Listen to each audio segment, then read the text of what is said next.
As the others in the delegation indulged in the spread of food and drink, Linvar couldn't help but peer out the large window, his gaze fixed on the crimson sphere that was his home planet. It was a view seen by only a select few, a perspective that would soon become an ordinary experience for many. "Magnificent view, isn't it?" the human envoy remarked, stepping closer to stand beside Linvar. "Indeed, it is breathtaking," Linvar replied. "I still recall the moment we first laid eyes on it. Witnessing the cities illuminate the surface during the night was unforgettable." "You mean your forebears, right?" the human asked. "Oh no," Linvar corrected. "I was part of the initial crew that surveyed this planet. That was nearly 120 cycles ago." Linvar's comment caused a stir, halting the celebration as his colleagues turned to stare, their expressions reflecting both shock and disbelief. Such a breach of decorum was unbecoming of any seasoned diplomat. "I deeply regret my outburst," Linvar said, bowing his head. "No need," the human assured him. "One moment, our AI system is still decoding this cycle term. It seems to be a unit of time that hasn't been logged in our translation software yet." The human glanced down at his data tablet as the AI continued to process the unfamiliar term.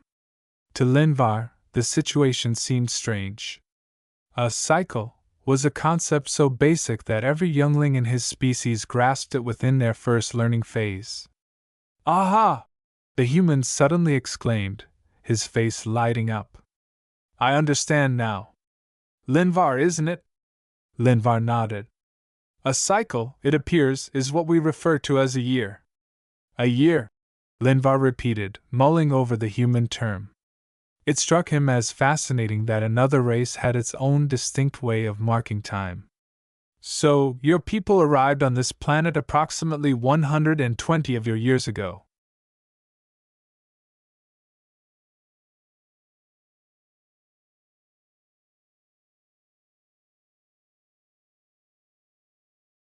A few months back, the human nodded in agreement. "Yes, we had to proceed cautiously to avoid creating panic. We gradually reached out to your leaders and developed treatments because, well, we caused illnesses. That's why it took us such a long time." "So you must be ancient then?" Lippo asked, glancing curiously at the human. In their world, stories of beings living as long as the human claimed were nothing but myths and bedtime tales. The human chuckled softly. "Ancient? Well, I suppose so. I just turned 35 last month." 35? Lippo tilted his head, his long ears drooping in confusion. "But you said you were among the first ones to discover us?" "Oh, I'm sorry, I meant in your units of time, your cycles," the human explained. "Cycles?" Lippo's data device beeped softly, displaying a conversion. It equated the human's age to approximately 14 cycles. Lippo's pulse quickened as he calculated further. "That means you're about 420 cycles old." The entire group of envoys froze, their eyes wide in astonishment. A human older than many of the nations they represented, it was hard to grasp. "You're telling me this young one is older than I am?" the eldest member of the delegation asked, his voice trembling slightly. In their culture, age signified wisdom, and with wisdom came the authority to lead. "Well," the human said with a shrug, "when you phrase it like that, I guess so. How old are you, Lippo? You must be a few cycles yourself." "I'll be about 3 human years soon," Lippo replied hesitantly. 3? The elder's eyes widened further as he did his own mental calculations. "So the oldest among you is roughly 10 of their years?" He shook his head in amazement. "No wonder your species finds us so peculiar."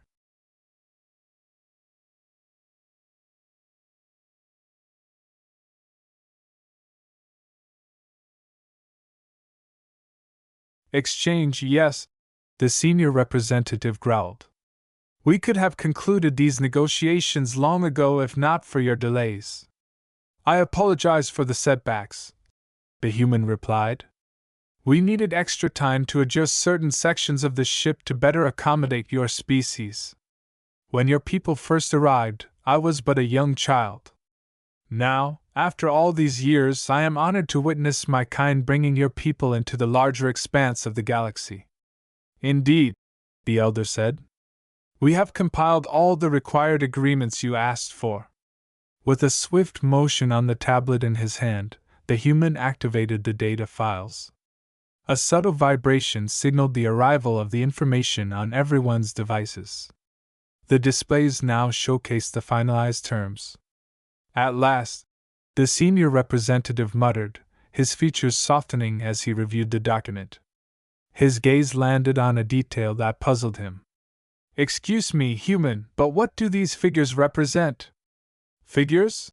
The human asked, raising an eyebrow. Oh, those are the dates. Ah, I see. The dates, the elder replied sharply. But the sequence appears unusual. Do you calculate time differently from us? It seems likely, the human admitted. Our worlds differ greatly, so our methods of tracking time must also vary. I understand, the elder acknowledged. He marked the document with a virtual signature, followed by the other members of his delegation. Excellent, the human declared. With that, we can now move on to the celebration. Approaching a nearby panel on the wall, the human activated a concealed mechanism. Machines immediately began delivering platters filled with delicacies from Earth.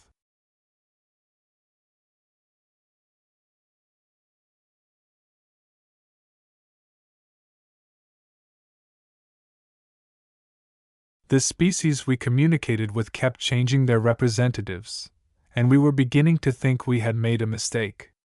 I figured I'd need to discuss this with our analytics team later. Still, the thought that your kind ages at such an astonishing pace, it does shed light on your transmissions. Transmissions? Yes, the first thing we noticed about your planet was the signals. At first, we assumed it was a translation glitch, a system failure, or even interference making them seem like they were moving faster than expected. But to realize you experience life at such a rapid pace, it's astounding. Are you one of the elder members of your kind? Chemo asked, hoping the human was just an unusually aged individual. Me? Oh no, I still have my grandparents. My grandmother, though, she's more machine than person now. But she celebrated her 90th birthday over 1,000 rotations ago. So many generations from one being, Chemo murmured. The human hesitated, noticing the unease in the room, before trying to lighten the mood.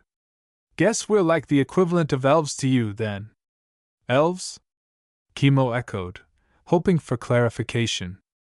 Yes, back on our planet, we tell stories about a race called elves. They look like us but with pointed ears, and they live for thousands of years. The devices used by the delegates lit up with the translation of thousands of years, and a tense silence fell over the room as the implications sank in. But don't worry, the human said quickly. They're just fictional, fairy tales and legends. To think, a being living as long as you would be something from our myths and fables, Chemo replied, his voice filled with awe. How sure are you that these elves aren't real? Well, the human said with a wry smile, I guess we might need to investigate the possibility of space elves. Just hoping they don't turn out to be the warlike kind from certain old stories.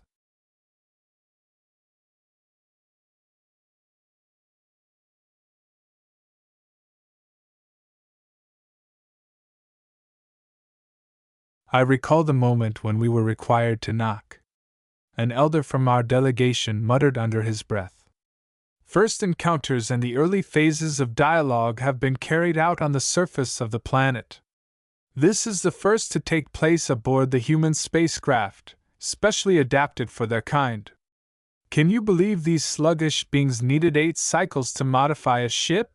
The elder continued grumbling. With all due respect, sir, their machinery might be more intricate than ours, I replied. It was evident that the few technological items they had been given were reverse engineered. These devices were not exceptional in function but were significantly advanced by their standards, as suggested in the reports I had reviewed. Welcome, esteemed delegates, a human said, rising to greet us as we stepped into the chamber. The air seemed to leave our lungs at that moment.